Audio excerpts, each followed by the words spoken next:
এভাবে করলেই বুঝতে পারবেন একদম পারফেক্ট। নারকেলের নাড়ু বাড়িতে বানাইতে গেলেই একটা কমন প্রবলেম সবসময় চোখে পড়বে দেখবেন, সেইটা হচ্ছে যে আমার নারকেলের নাড়ু সাদা হইতে চায় না, একটু কালচা কালার চলে আসে, আবার একটু লালটি কালার চলে আসে। আজকের আমি আমার রেসিপিতে একদম ধবধবে নারকেলের নাড়ু কিভাবে বানাবেন সমস্ত টিপস এবং ট্রিক্স আজকে আপনাদের সঙ্গে শেয়ার করব ইজি ওয়েতে। কারণ হৃদয় ফেরদৌস খান চ্যানেল মানেই সহজ recipe, perfect recipe. Without any further delay let's start our cooking.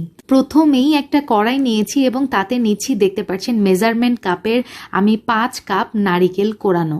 আচ্ছা, নারিকেল কোরানো কিন্তু আপনাদের সঙ্গে আমি আগে শেয়ার করেছিলাম ইজিভাবে বাড়িতে নারিকেল কিভাবে কুড়িয়ে নিতে পারবেন, এটা নিয়ে আমি একটা লাইভ করেছিলাম, ভিডিওটা দেখে নেবেন আশা করি।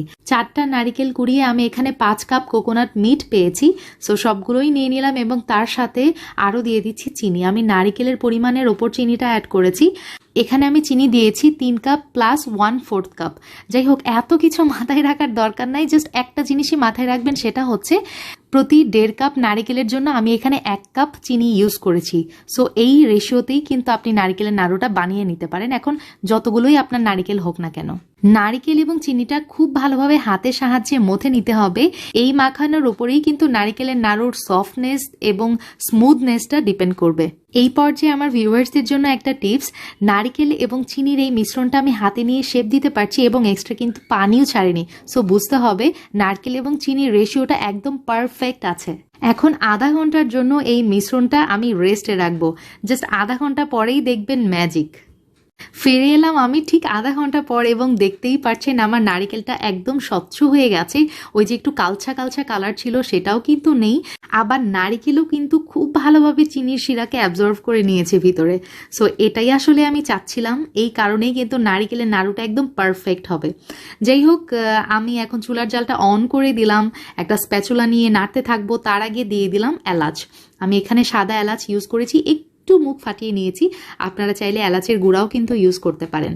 সো দেখতেই পাচ্ছেন চুলাটা জ্বালিয়ে দেওয়ার পর সাইড দিয়ে চিনির পানি ছাড়তে শুরু করেছে, আর এই পানিটা আমার এখন জাল করে করে শুকিয়ে নিতে হবে। চুলার জালটা মিডিয়ামে রাখতে ভুলবেন না কিন্তু। আর কড়াই যদি একবার পুড়ে যায় তাহলে কিন্তু নারিকেলের নাড়ুর কালারটা যেটা সেটা কিন্তু চেঞ্জ হয়ে যাবে।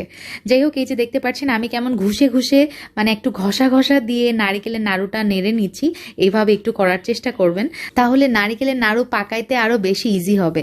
দেখতে পাচ্ছেন এই পর্যায়ে আমার হাতে আঠা আঠার মতো একটু ফিল হচ্ছে, আপনাদেরকে একটু ক্লোজ ক্যামেরা থেকে দেখিয়ে দিই। একটার কিন্তু শিরা আমার হয়ে গেছে। এই পর্যায়ে আমি অ্যাড করে দিচ্ছি গুঁড়া দুধ। এখানে আমি নিয়েছি 1/2 কাপ পরিমাণ গুঁড়া দুধ, যে কোনো ব্র্যান্ডের নিলেই হবে। আচ্ছা, গুঁড়া দুধ নিয়ে আমি নারিকেলের মধ্যে মিলিয়ে দিলাম এবং আবারও খুব ভালোভাবে নারিকেলের সাথে গুঁড়া দুধটা মিলিয়ে নিচ্ছি। আচ্ছা, নারিকেলের সাথে গুঁড়া দুধটা মিলিয়ে নেওয়ার পর আমার কাছে মনে হয়েছে আরেকটু দিলে খারাপ হয় না, সো আমি আরও 2 টেবিল চামচের মতো গুঁড়া দুধ এখানে মিলিয়ে দিয়েছি। সো দিয়ে দিলাম, এখন আবারও খুব ভালোভাবে মিক্স করে নিয়েছি 1 মিনিটের মতো চুলাতে। এই পর্যায়েও কিন্তু আপনারা নাড়ুটা বানিয়ে নিতে পারবেন, কিন্তু এই নাড়ুটা কিন্তু একটু সফট হবে, ঠান্ডা হয়ে যাওয়ার পর ভিতরে একটু সফট সফট থাকবে। আপনারা যারা সফট নাড়ু পছন্দ করেন তারা এই পর্যায়ে নামিয়ে নিতে পারেন।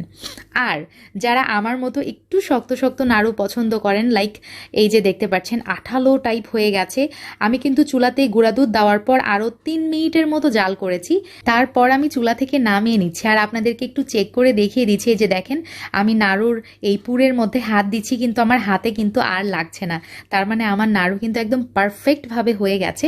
এই যে দেখেন আমি কিন্তু আমার হাতের সাহায্যে আপনাদেরকে পাকিয়েও দেখিয়ে দিচ্ছি কত ইজিলি এটা হয়ে যাচ্ছে। সো আপনারা এই পর্যায়ে নামালে মানে একদম পারফেক্ট রেজাল্ট যেটা সেটাই পাবেন। এলাচগুলা তুলে ফেলছি এবং নামানোর ঠিক আগ মুহূর্তে আমি 1 টেবিল চামচের মতো ঘি অ্যাড করে দিচ্ছি। এটা কিন্তু অপশনাল, আপনারা চাইলে এটা ইউজ করতেও পারেন, নাও করতে পারেন, কিন্তু ঘিটা দেওয়ার ফলে নাড়ুর মধ্যে যেই রাজকীয় একটা ফ্লেভার আসে এটা ট্রাই করতে পারেন, এটা খাইতে অনেক মজা লাগে। যাই হোক, এই যে আম্মু এখন হাতের সাহায্যে নাড়ুটা বানিয়ে নিচ্ছে, দেখতে পাচ্ছেন তাড়াতাড়ি করে বানিয়ে নিতে হবে, কারণ নারিকেলের নাড়ুটা কি হয় যতটা ঠান্ডা হয়ে যায় না তত ঝরঝরে হতে থাকে। চুলা থেকে নামিয়েই 1 মিনিটের মতো জাস্ট আমি ফ্যানের নিচে ঠান্ডা করেছি, তারপরেই চটজলদি মা মেয়ে মিলে বানিয়ে নিয়েছি। সো দেখতেই পাচ্ছেন আলহামদুলিল্লাহ আমাদের নাড়ুটা কতটা পারফেক্ট হয়েছে। আর এই যে কালো কালো দেখতে পাচ্ছেন, এটা কুড়ানোর সময় নারিকেলের গায়ে যেই খোসা কাঁচাগুলো থাকে অনেক সময় চলে আসে। সো এটা ম্যাটার না, বাট নাড়ুটা কিন্তু সত্যি একদম সাদা ধবধবে হয়েছিল। বাইরের টেম্পারেচারে 15 দিন, নর্মাল ফ্রিজে রাখলে 1 মাস এবং ডিপ ফ্রিজে রাখলে 1 বছরের মতো ভালো থাকবে।